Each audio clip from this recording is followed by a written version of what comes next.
Chevy, and welcome to my channel. If it's your first time here, welcome. We talk about true crime, current events, and Christian issues. We like to think outside the box, so you're welcome to discuss any and all ideas. We don't tolerate any bullying here. Just be nice in the comments. Please remember to like and subscribe, and if you are a returning sub, you guys mean the world to me. Thank you so much for teaming up and supporting my channel. I really appreciate it. We are working on all our cooler, and coolest clubs with special perks if you decide to join. I'd really appreciate it. Thanks so much. And today we are talking about a pastor that has been spiraling out of control here in Myrtle Beach. And that, of course, is John Paul Miller of Solid Rock Church, or whatever name he happens to call his church this week. I think we've seen 5 entities open up since the death of his ex-spouse, Micah Francis.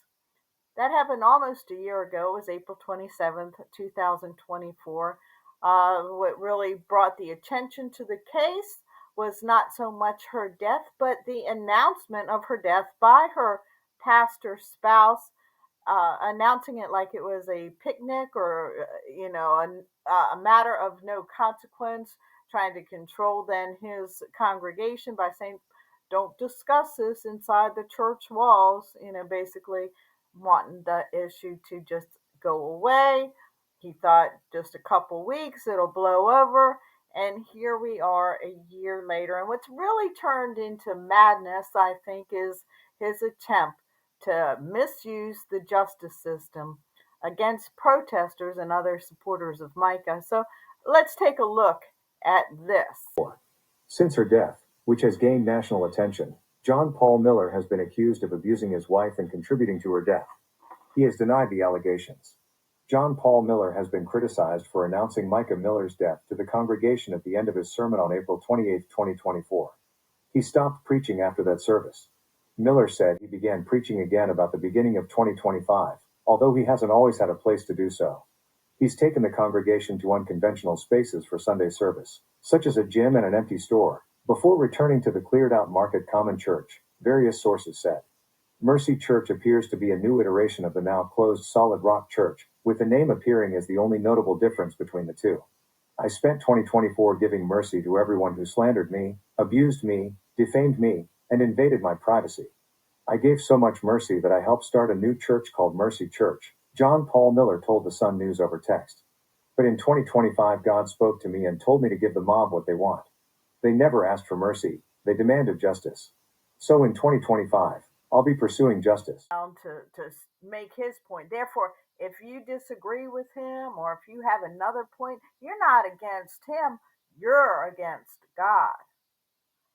I call this cult tactics, coercive control. What would you call it? Please leave it in the comments. Anyway, he said he's done nothing but show mercy to the extent that he even opened a church.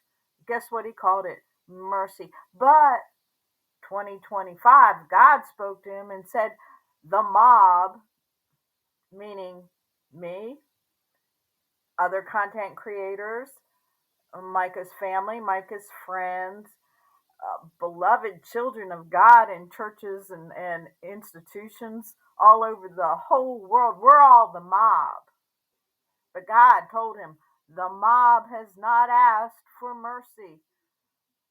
The mob has demanded justice, and that's what I'm going to serve them. First of all, the mob are called protesters, and we're protesting jpmiller, John Paul Miller, the head custodian of Solid Rock Church. I don't want to call him a pastor. I don't feel he has a pastor's heart. So the guy with the keys that owns a church, that made himself the leader of that gang, he is the only one that is saying justice in the sense of judgment. We're saying justice for Micah in the sense of we're a voice for the voiceless. She can no longer speak for herself, but she left enough evidence and clues to show us the horrible treatment she was under. And the way you've maligned her and her family and friends since that time, and now, of course, the protesters, shows what kind of person John Paul Miller really is. And it's not a merciful person. I don't think so. Do you? Bill, they want to call it Micah's Law. They claim that she had a journal that showed she was a victim of abusive, coercive control. The definition includes things like isolation from family and friends, depriving of basic needs, threats to reveal private information, monitoring communications, and financial abuse. Those are some big allegations. Have you ever done any of these things to Micah? Never. The way he says never just makes me want to knock his block off. It makes me so mad. But, I've come to expect really nothing but lies out of that moving mouth, like they say. But what I wanted to point out was that he says that in 2024 he showed mercy, right?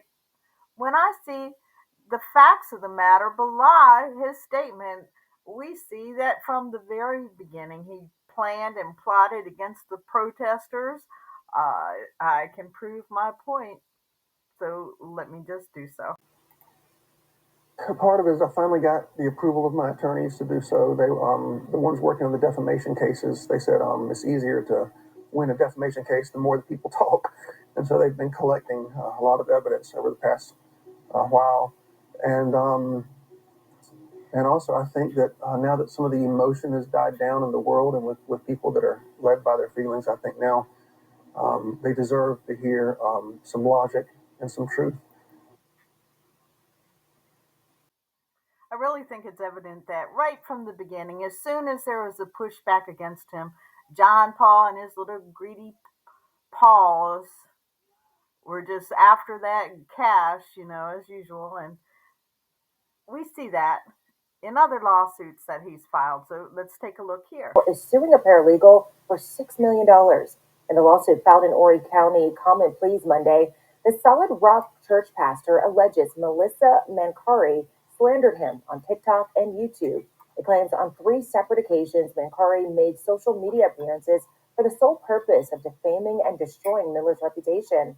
In one of those appearances, the lawsuit says Mancari told the host of a YouTube show in late August Miller had sought marital legal advice and told her he wanted to, quote, destroy his late wife, Micah. It just seems to me that he wants a chance to grab some money quick. He, in another interview, told people that he was going to be a millionaire from all the lawsuits. So, that's who we're dealing with here. In fact, it's Regina Ward who is bringing many of these cases to the court. And I'm really happy about that because she's taken this real personal. So, Myrtle Beach media found her outside the courtroom yesterday when she and the server, Herb, uh, went to file these petitions. Okay, one day at a time. All right, so is there anything we can talk about? Maybe a little bit, yeah. All right. I can't tell you who I'm representing tomorrow because it's in the, it has to do with the restraining orders. Restraining orders are not published on the public index. Yeah. So when those are filed against someone, no one really knows about it, okay? And so it's not public information. I don't have my client's permission to disclose their name. But it is an open courtroom. The hearing will be tomorrow at about 8:45 or something like that. 8:30 is when I'll be here tomorrow. So you want some bodies in the courtroom? They're welcome to come. It's an open courtroom, and the thing of it is a courtroom, so you've got to make sure we, mind our manners. You can't usually wear T-shirts, demonstration T-shirts in the courtroom. So dress appropriately for court. No hemming, no hawing, no gasping, none of that kind of stuff. You can sit and watch and out of respect for the judge's courtroom. Now the judge does have the right to exclude people if he wants to, but normally it's an open courtroom. if he decides to close the doors, he can do that. All right. And this is an RO that JP has taken out on someone.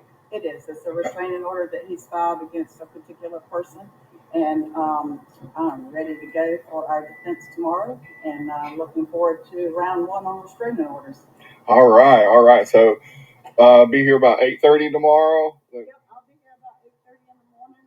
It's the judge's courtroom. He can start whenever he wants to, but we have a court time that's been set according to the administrator at 8:45. All right. But you may start a little bit later. It's the judge's courtroom, so you just decide. All right. Awesome. Thank you. And ready she was, people, let me tell you that. Myrtle Beach judge denies John Paul Miller's request for restraining order against protester. This is reported by News 13 this morning.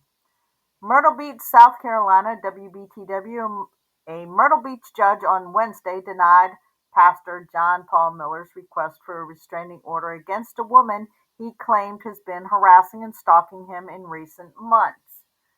The ruling came after 3 of 4 incidents cited by Miller in his complaint against Melissa Post were stricken. During a lengthy hearing Wednesday morning, at least 2 incidents are needed for a restraining order to be issued.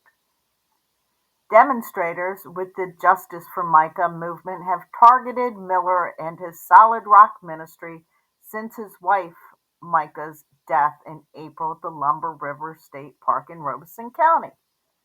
The protests grew out of abuse and harassment allegations that surfaced in the weeks and months following her death, which authorities ruled as a blank. Miller represented himself at the hearing, in which he cited incidents in his complaint that allegedly took place on January 5th. One was at X Gym Sports Mall on George Bishop Parkway, where Miller said Post called him a S of a B murderer. That same day, Miller said Post followed him from the X Gym to Bob Evans' restaurant and once again said, "You're a S of a B murderer. I hope you choke on your breakfast." She's allowed of her opinion, I think. What do y'all think? Okay, so Miller's father, Reginald Wayne Miller, testified about one of the incidents. He said they were attending a church service at the X Gym and that 10 to 12 people followed John Paul and screamed at him and called him a murderer as they walked out of the X Gym. He said he did not see or hear Post make the comment but recognized her voice from a video of another incident that happened later at a Bob Evans restaurant. Later, while being questioned by Post attorney Regina Ward, Miller testified about the other 2 incidents on December 22nd at the Rat Hole on Socastee Boulevard, where Miller conducted church services. It's so hard not to add my 2 cents here, but we're going to just continue, guys. The 2 incidents were stricken from the complaint after Miller testified he could not be sure Post was there. Alrighty then. Miller also said he feared for his safety last May and June as protesters gathered outside his Solid Rock Church in the Market Common. He said when he called Myrtle Beach police, it was not specifically about Post, whom he said he knew because she had worked with Micah in the past. At the start of Wednesday's hearing, the judge denied Miller's motion to remove Ward from the case because of a conflict of interest. He said, "She has talked so much about him on social media, has cursed him in the court, and has called him repeatedly."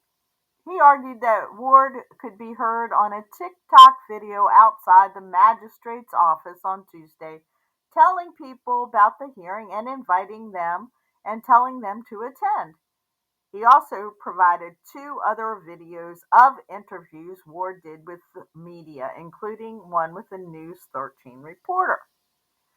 Miller also said Ward has represented Micah's family and is also representing at least one person named in more than a dozen civil complaints he recently filed in the Myrtle Beach Magistrate Court. Ward argued that she had never represented him, so there couldn't be a conflict of interest. And at the end of the day, the headline said, Myrtle Beach judge denies John Paul Miller's request for a restraining order against the protest. May this be one of many judgments that fall against the so-called pastor. Our family wants to have Micah remembered as the amazing person she was throughout all of this. We wouldn't shine any negative light on her, what she did, anything that would control her whole life.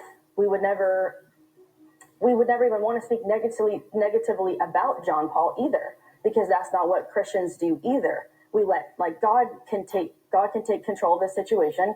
Then we let the law enforcement do what they need to do to protect Micah. The family has a lot of awesome plans for us to pick up where Micah left off in her charity work and everything. We want to continue to be that light towards the world that Micah was, and we don't want her absence to leave a hole or anything. We want to all fill that hole, and that's why we believe so much that Regina is a good person to help us do that, because then Micah's law can be introduced and more people can be helped.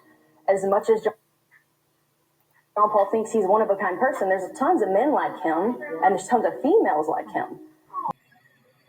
Hello, Micah Warrior! There you are! I'm so glad you are here, supporting this cause, coming out and standing for what is right and what is just. We have a lot of work to do here, a lot of work, and we need a lot of hands doing it. So thank you very much. I wanted to tell everyone that showed up that you are brave.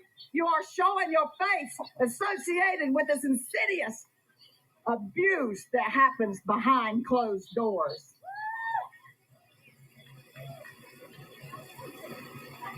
You know what we're going to do? We're going to float in like a beautiful butterfly. And if we don't get that honey, which is the coercive control law bill, we're going to sting like a bee, baby. So you better run and you better hide, all of you abusive, coercive, control, narcissistic, egocentric, soul-destroying abusers. We are coming. You are going down. You are going to be held accountable. We are going to stop you in your tracks.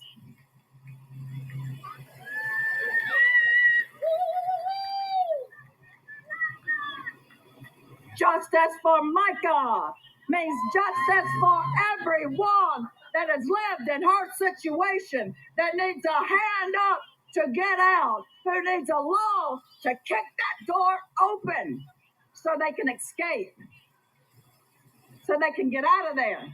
There's nothing protecting them, nothing that gives them a hand out. Criminalizing coercive control behaviors. And I know there are some of you out here going, what is this thing that's going on here? Well, you come to the right place, because I'm going to tell you what it is, and it will blow your mind that it exists. Criminalizing coercive control behavior raises awareness. This is abuse, emotional abuse, that takes place behind closed doors. When you criminalize the abuse, the emotional abuse is criminalized. It provides validation to the victim. It provides protection to the victim. Now I want to stop for 1 second. And I want to thank all you vendors who showed up with your support. Every vendor that is here is donating their proceeds to fund WaymakersSC.com, which is Micah's dream come true. Thank you for all of you who have shown up, who are giving your money and supporting Micah. She is looking down And oh my goodness, you know what she would say? God is working. God is following his plan. I want to thank everyone that is a survivor who has had the courage to come forward and say it. Most times when you are a survivor, you don't want to tell anybody. You feel embarrassed about it almost. That's terrible. That should never happen. Thank all of you cyber sleuths out there working, sharing your information, putting together the puzzle. This is a ginormous 1,000-piece jigsaw puzzle. And every chip that comes in, every voice that is raised, every victim that comes forward, every person who has something to offer or wants to help, please, you are making a difference. And thank you, thank you, thank you. And I'd like to personally thank the FBI. Aren't they something? When we saw that, were we not proud?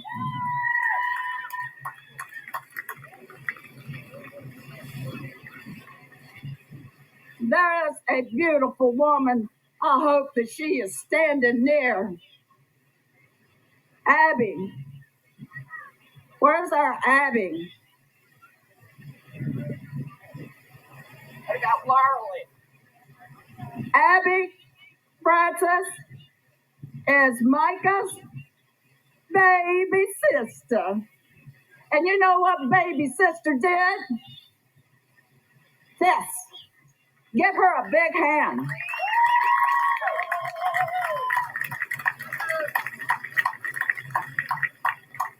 Now, they're not all up here and they're all everywhere, but I tell you what, have you ever seen a family that come together so tight and so close and stood up for their sister to get justice and fight for her and make sure that this world knows that her life had purpose?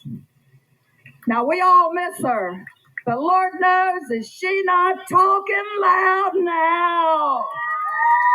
Everybody knows when a law is written, or mostly even in our Constitution, there are some words, some pronouns that they use, that every man and mankind will be protected and have a right to life, liberty, justice, and a pursuit of happiness.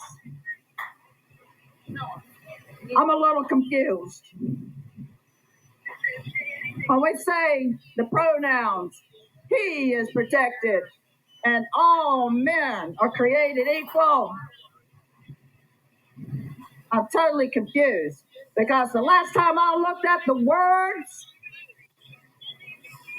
women, WOMEN, do you understand that the word men is incorporated in the word woman? Now go back and look at your profile, she and he. Why do we say he? We should be using she because it's SHE. Did you notice that he was at the end of it? So whenever I say she was abused and he did it, one encompasses all and the other doesn't.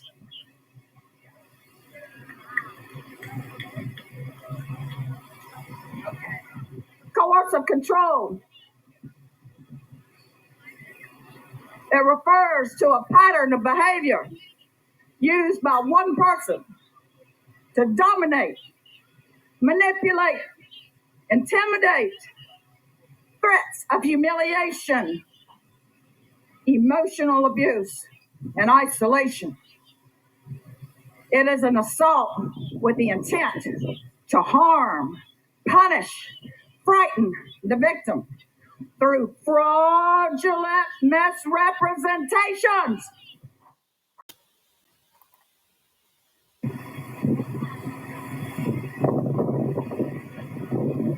Those words, they each have meaning,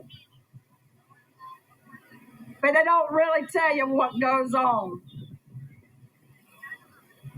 I'm going to say a few things from a list of women that put it together. There are such things as bricks of seduction. Bricks build walls. That's when they offer to go shopping so you don't have to. Isn't that nice? Claiming they're jealous. Or when they're jealous is because they just love you. And when you have a conversation with the guy that's selling you the hot dog and you get accused of flirting and you go, what? Taking you to work, driving you there so you don't have to. Isn't that nice? Keeping you isolated from your family and your friends. You don't need to hang out with your friend. She's no good. You get caught seen with her, everybody's gonna think bad of you. Making up lies, false misrepresentations to isolate. You should stay away from your family. They're no good. They're using you. Isolation. Take away your support system. Picking a fight right when you're about to walk out the door to go to work. So you'll be late. Interfering with your job. Calling you incessantly, texting you incessantly. Why? Because they love you. No, because they're trying to control you.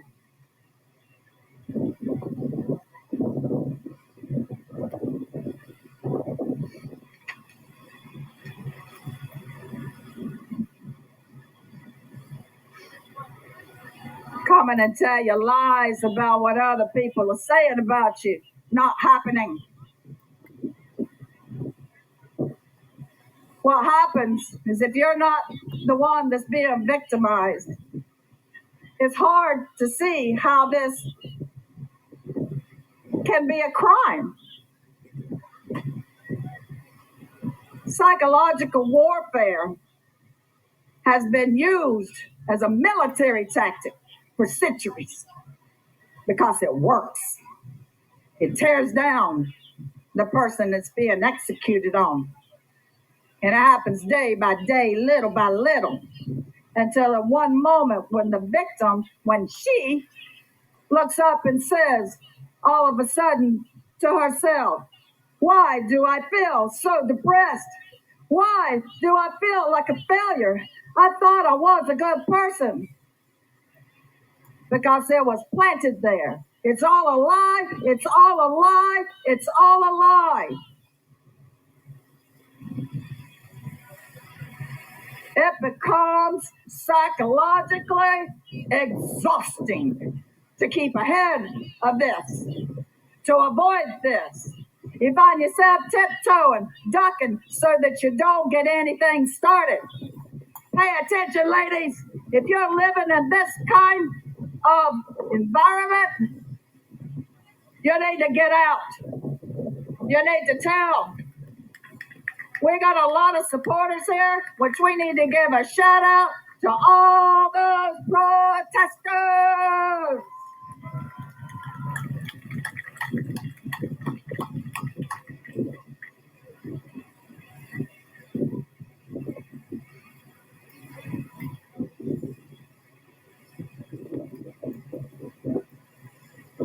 Of the 36 people in 2023 that were murdered by a household member, 81% of those were women. 82% of the cases involved, that thing. 25 of the 46 counties in the state of South Carolina have reported on more domestic homicides than there was in 2022. Now I got a problem. Shouldn't that number be going down? As well as the Senate. And both times, 3 times, it didn't even get off the floor. No legislator, other than the person who introduced it, put their name on it. The more names that get put on it, the more likely it's going to get to the Judiciary Committee. Judiciary Committee will then look at the law and they will craft it and get a subcommittee to study it. They'll pull it all together and they will turn it into good law. But we got to get it there.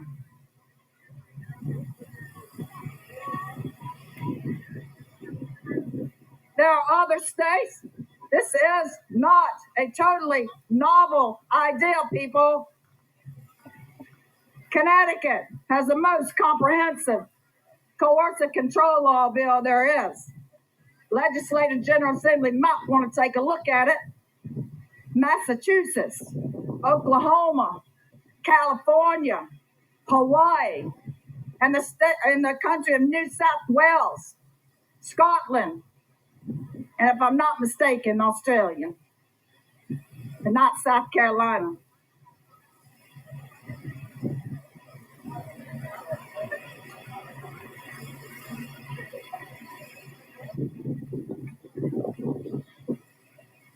So the provisions of the bill would define coercive behavior.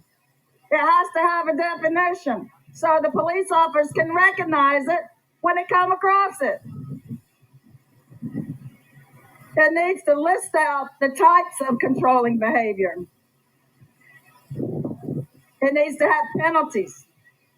Whenever you create a bill like coercive control that criminalizes this behavior, it's a deterrent as well. It has a penalty as well.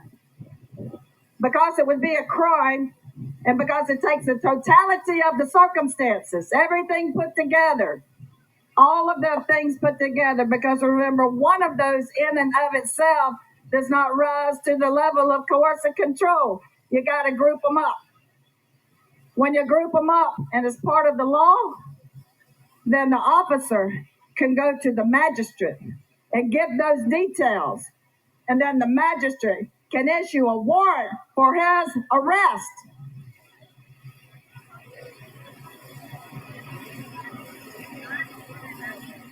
Now, you need to,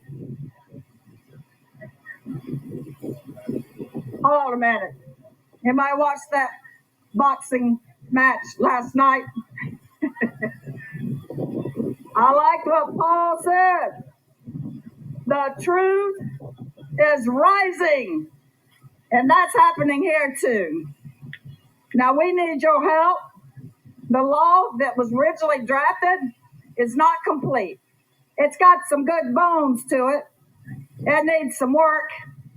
And we've been working on it.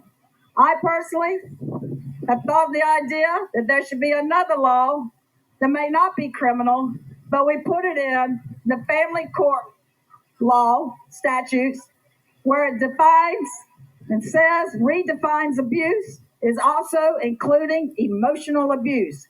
So we can get you into court, get you an order of protection, and get the abuser with the restraining order and taking their guns away. At the back is the coercive control booth. There's petitions there. We need you to come sign the petition. When you sign the petition, you can sign the banner. And when we get that bill passed, and we're going to do that, your name will be on that banner as supporting it.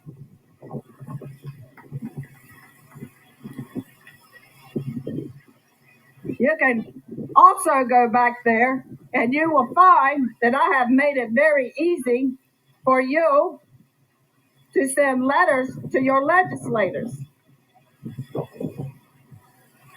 I have written the letter for you. You don't have to use mine. You say what you want to. It's a guide. But you need to say you want the coercive control law bill to be taken up in the General Assembly. and assigned to the Judiciary Committee and a subcommittee. In that packet, I give you step-by-step instructions on how to find who your legislator is.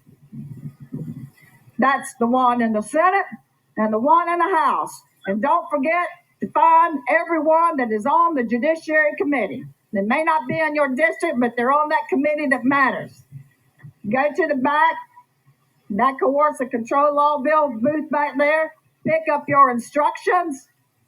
And when you leave here, don't you put it down and forget about it. You put it at the top of your to-do list.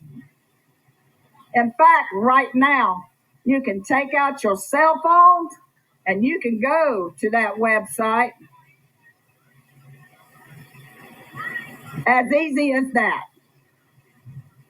SC for South Carolina, scstatehouse.gov.